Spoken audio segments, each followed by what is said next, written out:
Welcome back. Today we're covering the story of the Half-Life 1 expansions. These games are inherently quite linked to the original Half-Life and its story, so if you don't know about the original game, check out my video on that. Otherwise, we'll start with Opposing Force, seeing that it came out first. Of course, major spoilers for Half-Life 1, Opposing Force, Blue Shift, and Decay coming up. Opposing Force follows a Marine by the name of Adrian Shepard rather than our scientist Gordon Freeman. As you know, in Half-Life 1, after the resonance cascade is opened by analyzing sample GG-3883, a special unit of the United States Marines sets out for Black Mesa. This unit would be the Hazardous Environment Combat Unit, or the HECU, and their mission at Black Mesa was to eliminate the alien threat, close the resonance cascade, and initially unbeknownst to the Black Mesa researchers, neutralize any witnesses, like the researchers themselves. They particularly did not like this one scientist by the name of Gordon Freeman for whatever reason. Opposing Force begins with Adrian Shepard aboard Goose 7, an aircraft approaching the Black Mesa facility. On its way there, however, it is shot down. It is clear that we're already well into the Black Mesa incident as Xen alien ships are flying around. Shepard regains consciousness in a Black Mesa infirmary and quickly begins to make his way to an extraction point on the surface. On his way there, he is told via radio that the HECU is pulling out of the facility. He also briefly gets himself trapped in a room with rising radioactive waste, but the G-Man opens a door, allowing him to escape, which was very kind of him. We know they're pulling out because the Xen forces have begun to overrun them and they are now losing this battle. This places Chapter 2 of Opposing Force in line with Chapter 13 of Half-Life 1, Forget About Freeman. Once Shepard reaches the extraction point, he sees the HECU helicopter beginning to take off, but is unable to catch up to it because the G-Man closes the blast door, cutting him off. He seems to be sending some pretty mixed signals, but I guess the G-Man works in mysterious ways. So instead, Shepard journeys to find an alternate escape route and hopes to find other HECU comrades along the way. He also makes contact and engages in combat with a mysterious alien species that only showed late in the Black Mesa incident and never appeared in Half-Life 1. This would be known as Race X. It seems this species uses biological technology like shock roaches for guns and have mastered teleportation technology. The species was discovered by Black Mesa researchers at some point when they opened a rift to another dimension other than Xen, one that supposedly lies somewhere beyond Xen and has been designated Dimension X. Which is pretty lazy, but scientists also named the black holes in space black holes, so I guess they're just a simple folk. Anyways, Race X is not in cahoots with the Xen aliens and seem to just want to gain total control of Earth. Adrian Shepard eventually joins forces with a few comrades he finds along the way and continues his attempt to escape the facility with them. During this venture, however, Shepard and the other Marines encounter the Black Ops. As we know from Half-Life 1, the Black Ops come to Black Mesa also as a cleanup operation, but they are to wipe any witnesses in the HECU off the map as well. These Marines witness the Black Ops soldiers loading a Xen sample into the back of a truck, which isn't suspicious at all, so they eliminate them. Eventually, Shepard arrives at the Lambda complex and uses its teleportation technology to get to another part of the facility in hopes of finding a better escape method. To do this, he enters Xen and fights his way through aliens there.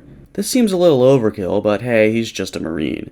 He is eventually teleported back and finds himself in an underwater laboratory, which doesn't seem too helpful. Shepard briefly explores this area and saves a scientist trapped here, but determines that this place, deep underwater, is not a viable escape route, and thus goes back to Xen and teleports to another area in the facility. This would be a part of the facility made up of large biospheres. These house many living samples from Xen. Shepard makes it to an old industrial area of the facility before receiving a radio transmission from a few HECU soldiers held up in a fight with a large creature. Once Shepard arrives to aid them, he finds that they have not survived the battle, but this massive creature, the pitworm, still lives. He is able to eliminate the pitworm by dumping toxic waste on him. From here, Adrian Shepard continues his escape attempt while weaving in and out of the raging battles between the Race X aliens and the Black Ops, as well as a few remaining HECU soldiers present in Black Mesa. Eventually, Shepard makes his way into a parking garage where he witnesses the Black Ops arming a thermonuclear warhead. Again, not suspicious. Nonetheless, we are meant to assume that the Black Ops intend on leveling the entire facility, so Adrian kills all the Black Ops in the area and disarms the warhead. He later sees the G-Man rearming it.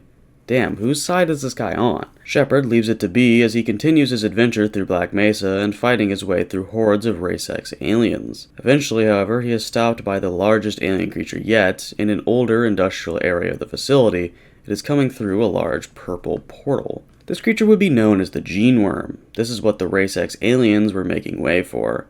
It seems the Gene Worm is some kind of terraforming organism that can turn any planet's resources into ones helpful to Race X through some kind of bioengineering or genetic editing. The powers of the Gene Worm are never fully explained, but if one were to be unleashed onto Earth, it would be capable of altering the planet to become a fully livable and sustainable habitat for Race X aliens, and probably kill all life and or alter it in some probably horrible way. Whatever it is precisely capable of, we know that it is probably pretty bad, and so Adrian Shepard sets out to kill it. He does this mainly with some mounted laser weapons placed there by his fallen comrades mere moments earlier. It requires some moving back and forth between the two mounted weapons, as well as an all-out assault with his arsenal on its belly, but eventually the Gene Worm is sucked back into the portal. It creates a portal storm as it goes out, much like the Nihilanth did. Shepard loses consciousness before waking back up in a plane, essentially ending up where he started. Before him stands the G-Man himself. In the background, Adrian can see the white flash of Black Mesa being pulverized by the aforementioned warhead. The G-Man tells Adrian that he is impressed with his abilities and that he reminds him of himself, which is a bit of a casual flex, but we haven't much room to argue with him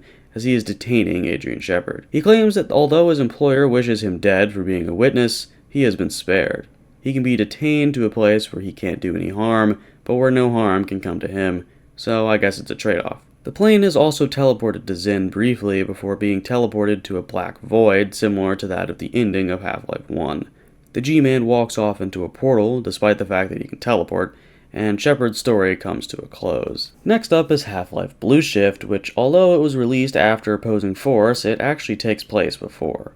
This expansion follows a Black Mesa security guard, Barney Calhoun, who was also a major character in Half-Life 2, of course. This expansion begins at roughly the same time as Half-Life 1, as Barney actually witnesses the effects of the resonance cascade elsewhere in the facility. Blue Shift starts quite similarly to the original Half-Life, in a tram entering the Black Mesa facility, specifically from the Area 8 topside dormitories to an underground sector.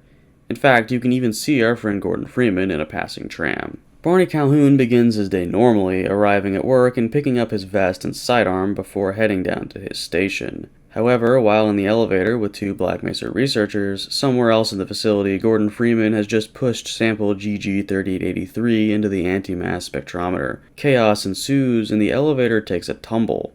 Both scientists are killed in the process and Barney falls unconscious. He wakes up in the elevator that has crashed onto the bottom floor of its path, and quickly sets off to search for help, but on his way through the industrial waste areas at the facility, he finds Marines dumping bodies into the sewer, discovering that they are trying to cover the incident rather than rescuing survivors. Eventually, Calhoun hears from a dying researcher that there is a team of scientists that were trying to escape but have been pinned down by the encroaching HECU Marines. He makes his way to a rail yard where he frees multiple different scientists that had locked themselves into different rail cars to hide from the Marines. In multiple different interconnected rail yards, Barney practically makes himself a one-man army against tons and tons of HECU soldiers, seemingly the only Black Mesa security guard capable of putting up a fight. My guess is that he simply refuses to die, knowing that he still owes Gordon a beer, something that would haunt his dreams for the next 20 years. About that beer I owed you. Nonetheless, Calhoun eventually makes his way to one Dr. Rosenberg and ventures with him to an older part of the facility. He informs Barney that his plan to escape the facility banks on the use of an old teleportation system in the depths of the facility. Once they reach it, a team of scientists begin working to reassemble it. This is an older section of the Lambda complex with old technology, computers, and even healing or HEV stations. In order to teleport between two locations on Earth, a separate device in the border world Zen must be used to triangulate this location. So naturally, the team teleports Barney Calhoun, a mid-ranking security guard, to the border dimension of Zen to activate this device. He makes his way through Zen and finds a ransacked Black Mesa research station where this device was left behind. He powers it up and is teleported back to Earth. Now that this teleporter can be used to transport someone from one location on Earth to another on Earth, it, of course, still needs to be fixed.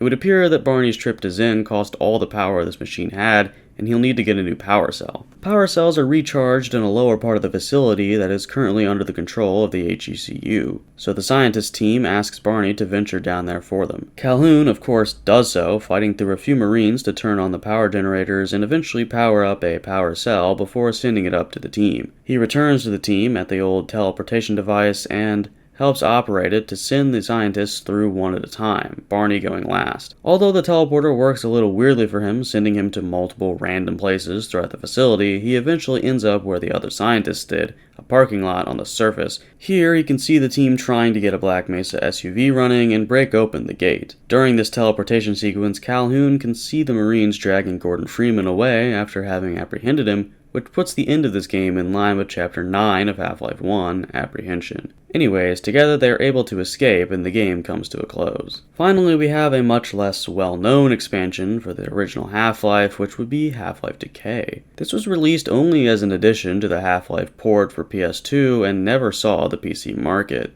It is actually meant to be a co-op game, but the footage I have used for the video comes from a demo of a mod in progress to be found on Steam called Half-Life Decay Solo Mission. It is a PC port in which they are converting the game into a single-player experience, and the demo is free for anyone to try out. Anyways, the expansion follows Black Mesa scientists Gina Cross and Colette Green. Gina Cross has a PhD in applied physics from Caltech and a master's in both bioengineering and mechanical engineering. She can actually be seen as a hologram in Half-Life 1's tutorial. Colette Green has a PhD in electrical engineering from Carnegie Mellon, as well as a master's in robotics. Together, they deliver samples of Zen materials to Gordon Freeman and activate the anti-mass spectrometer on the day of the Black Mesa incident. They do so with Dr. Keller and our friend Dr. Rosenberg from Blue Shift. After the test goes wrong and the resonance cascade opens, Cross and Green escort Dr. Rosenberg up to the surface to signal for help. They find that the doors to the satellite communication center are locked, but make their way around to another entrance, which was needlessly complicated, but that seems to be how Black Mesa is designed sometimes. Once they make it inside, Rosenberg makes contact with the military and informs them of the resonance cascade incident. Gina and Colette return to the anomalous materials laboratory to meet back up with Dr. Keller. He tells them that he believes re-engaging the dampening field should be able to close the resonance cascade. Cross and Green follow his directions and journey through a large portion of the facility to reset the dampening locks. But the dampening fields fail soon afterwards due to interference on the other side, i.e. Zen. From this they realize that the aliens are not here by accident, which we know from Half-Life 1, and that the Nilanth was purposely holding the rift open and sending its armies through. In Chapter 5, literally entitled Domestic Violence,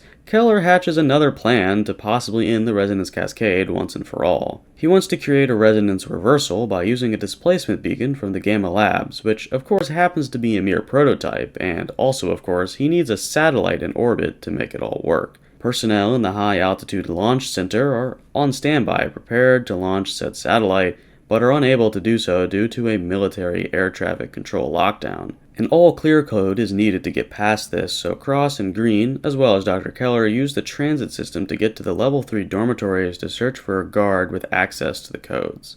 Although they have to fight through the overwhelming HECU presence in the facility, they are eventually able to find the security guard with the codes, and Cross and Green get to the Black Mesa air traffic control facility. They must secure it from the HECU, but after doing so, they enter the codes and lift the lockdown. Meeting up once again with Dr. Keller, they head with him down to the Gamma Labs. Here they encounter an obstruction blocking the displacement field from rising to the surface, and must fight their way up to it to clear it and raise said beacon. Afterwards, Gina and Colette must head down to the alien quarantine labs fighting many Zen creatures to activate the beam matrix. Once they return to Keller once more, they begin with the resonance reversal. During the process, Cross and Green defend the displacement beacon from many Zen creatures, including the alien aircraft we have seen throughout the series, commonly referred to as a manta ray, presumably for its striking resemblance to the manta rays of Earth, which seems like an impossible coincidence. During all of this, they are caught up in a harmonic reflux as a consequence of the old teleporter in the Lambda sector being used by Dr. Rosenberg and Barney Calhoun. In fact, Rosenberg can briefly be heard in this reflux, but eventually Gina Cross and Colette Green return safely. With this, the resonance cascade was severely weakened, but it is unclear if it was entirely closed by this,